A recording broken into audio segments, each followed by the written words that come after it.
Hello, I'm Tony, and welcome to the Tony Shap Show.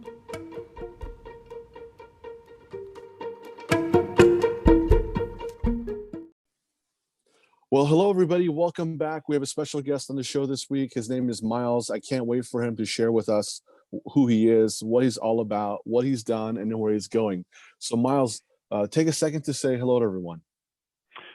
Good morning to everyone. Thank you. Well, big warm welcome from me and the audience. Welcome to the Tony Shap Show. And what I do is top 10 with Tony. That's the theme, at least. And I have rapid fire questions I go through because we all have businesses to run throughout the day, and we got to produce results and create paychecks. So we got to get back to what we're gonna do. So time is important to all of us, right? And also to the listeners too. That there's a lot of leaders like yourself listening. So we'll jump right into it. So what's the one word open? So I always start off with, what's the one word that you could use right now, Miles, to share how you're feeling exactly right now? Healthy. So healthy family, healthy business. Given the current circumstances, as we're getting to the close of 2020 and everything that's gone on this year, I'm just thankful to be healthy. Excellent. Well, and then let's talk about your business. How you got involved, where it is today, and where you're going. If you could share that with us. Sure. So the business company's name is Actasys. It's actually a spin out of Rensselaer Polytechnic Institute, which is, for people who are unfamiliar, it's an engineering university that's located outside of Albany, New York. I am not actually one of the co-founders. There were three co-founders who were either professors or PhD students at the university who founded the company. I joined up about three plus years ago as an advisor, and then I took over as the CEO at the beginning of 2018.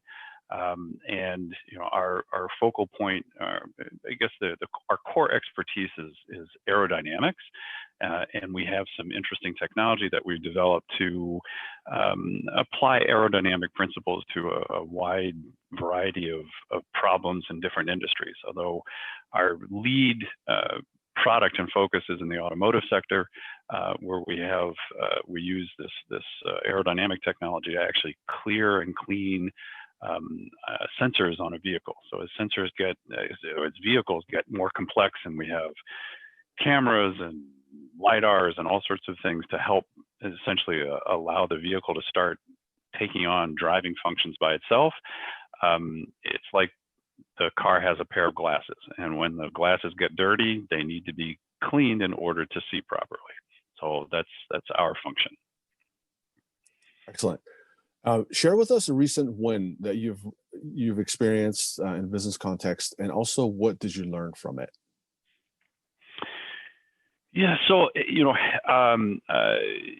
we are truly the mouse amongst elephants.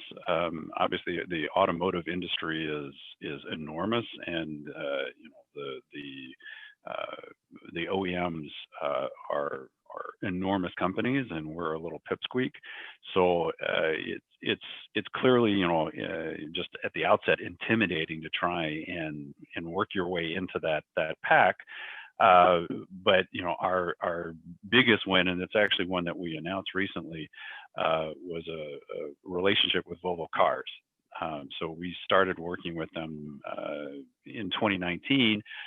And that relationship has progressed and to the point that they actually made an investment in the company, and we're working on some product development with them. And that was not only a huge win in terms of commercial potential, but it was a huge win in terms of our confidence and our capabilities, a validation of our technical approach. And we've been sort of drinking from the fire hose in terms of learning what it is that we need to do to satisfy the requirements of a very large, highly technical organization. So it's been a lot of fun, and they've been a pleasure to work with. So it's been great both ways. That's really great. Thanks for sharing that with us. Let's jump into failures. If you could share with us a recent failure and what you learned from it, that would be great. A recent failure. I say, knock on wood, we haven't had anything that comes immediately. You know, I think I can answer the question in two parts. One is, while I wouldn't call them failures, you know, we're a small company, we're a new company, we make mistakes, and clearly, you know, our focus is to learn from those mistakes and not to repeat them. And so, you know, we that's a daily occurrence. I think, you know, in a higher context, both with Actasys and even with you know, companies that I've been with previously, it's people. You can make mistakes with people, and you know, that's hard to predict. It's hard to prepare for. But you know, what you learn is not to, you know, not to let the problem sit. It needs to be tackled immediately. Got it. Thank you. And speaking of people, I'm just going to predict we're going to move along to expenses. So I love just a prediction, but a lot of people, you know, that's the number one cost. So share with us your number one business expense as of today. Yeah, it's clearly people. You know, we are a hardware business. You know, it certainly has a software component. So, you know, in terms of where our funds are expended and what people are working on, our largest expense by far is technical and product development. You know, our G&A expenses are you know, a small portion of the overall. And that's because we're doing really difficult things with very advanced technology, and you know, that's what our, you know, if we solve those technical issues and we develop a product that not only functions to the requirements of our customer but also meets their cost expectations and their quality expectations, you know, that's not only a great achievement, but it's potentially a lucrative achievement. So we certainly recognize that that's where we have to invest our dollars. Excellent. And would payment processing be anywhere in the top 10 of your expenses right now? Payment processing, no, because, you know, maybe the better description is not yet. We're not the kind of entity that has, you know, hundreds of customers. You know, we have 4. You know, our employee base is rather small right now, so the transaction volume is low. I would suspect that will increase, particularly over this next coming year. And you know, we're looking also at you know, as we develop this product, we also need to start making it. And so we'll look to expand our vendor base, and that's when, you know, we'll start hitting more pain points. Excellent. Let's talk about favorite online business tools. What is that for you? What's that one tool that you love using every single day?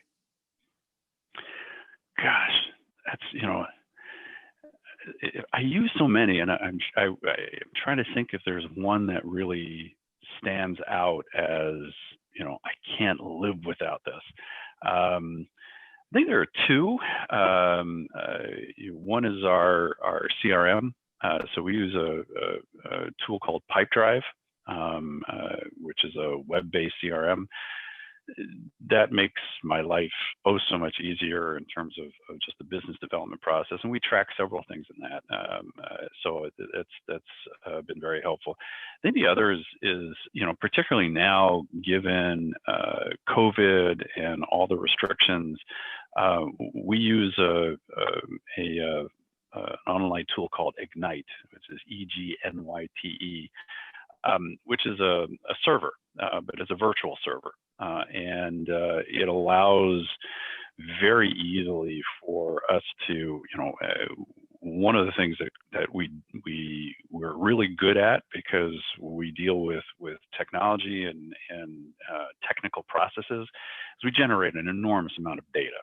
And so it gives us a place where we can capture it, easily access it, share it, and can do so from anywhere on the planet. So that's I think in terms of efficiency, that's a really good one. Excellent. Thank you for sharing that with us. I know it'll give our listeners some good insights to things that if they're out there, because a lot of the tools that everyone mentions the typical tools, but that was a really good one that you mentioned that I've never heard of. So that's great, and it's specific for you guys as well. Let's move on to so Miles, what is that one question that you wish someone would ask you when they're speaking with you, or you're speaking to a large audience or your team, or the Q&A starts or people ask typical questions? What is that one question that no one ever asks and you think they should? It's a good one. I mean, we get asked all sorts of questions. Some of them deal with things that they're difficult for me to comprehend at this point. So we're venture capital backed company, and so clearly part of my remit as CEO is to guide the company to grow the value of the business and ultimately find an exit where our shareholders are able to get a return on their investment. And you get asked about, exit strategy. What's your exit strategy? Are you going to go IPO? I can answer the question, but I feel so distant from it right now that I almost feel like I'm counting my chickens before they're hatched. I don't want to jinx myself. I really sort of look at it as if you make day-to-day incremental progress, then you add a number of days together, and all of a sudden you'll find yourself at a point where you created that value. But I think the question in a similar vein that I don't get asked is, how will you know that you've made it? How will you know that you've been successful, and will be successful? And this is something that I think about, which is, it seems to be more goal-oriented, or at least a goal that I can comprehend at this point. And I tell people, or I would tell people, when I see a vehicle at a dealership with my product in it, then I know, that's my goal. And I said to my wife, when that happens, we may have to get a new car. And that's that's the embodiment, right? So that's something tangible and something that hopefully not too distant in the future that is a clear representation of success, at least as we see it. That was really meaningful. Thank you very much. That was incredible. So I know it really resonated with me.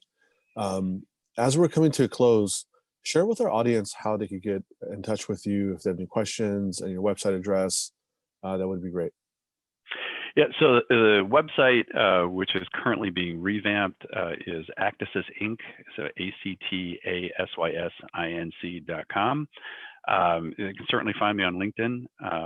It's Miles Flamenbaum. And you can also send an email to info@actasysinc.com. Great. I'll put that in the show notes for people that are driving. They could just pull over after or later on. But yeah, so yeah, that's really great. I appreciate that, because it saves me from trying to spell my last name and have people remember it. So No, I love when podcasts I'll be listening to in my commute or something, or going to a meeting, and then or just doing whatever, and then they'll say something, and it's like, oh, I'm not gonna remember that, and then you try to you pause it and you try to go back, and then you forget. But then it'd be nice if everyone puts in the show notes. Some people put in the show notes, some people don't. Just a hit and miss. But I try to put it there because that's the way I like it. So, well, sadly, here we are at the close. Miles, if you could use one word to close it up with, and how you're feeling now, that would be great. Hopeful. I think we're all ready to get out of 2020 and get into 2021. And I'm hopeful. I think that, both for myself and my family, and as well as my business, and I'm hoping that for a lot of other people. I really hope that things start to turn around, and we can all participate in the success. Awesome.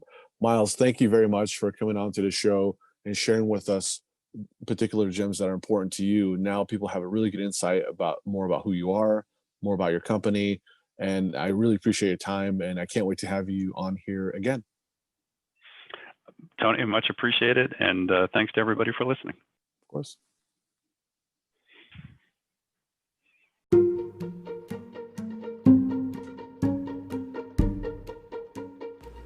And there you go. I hope you enjoyed it, and great to have you, and thanks for listening, and don't forget to subscribe and stay tuned for the next episode.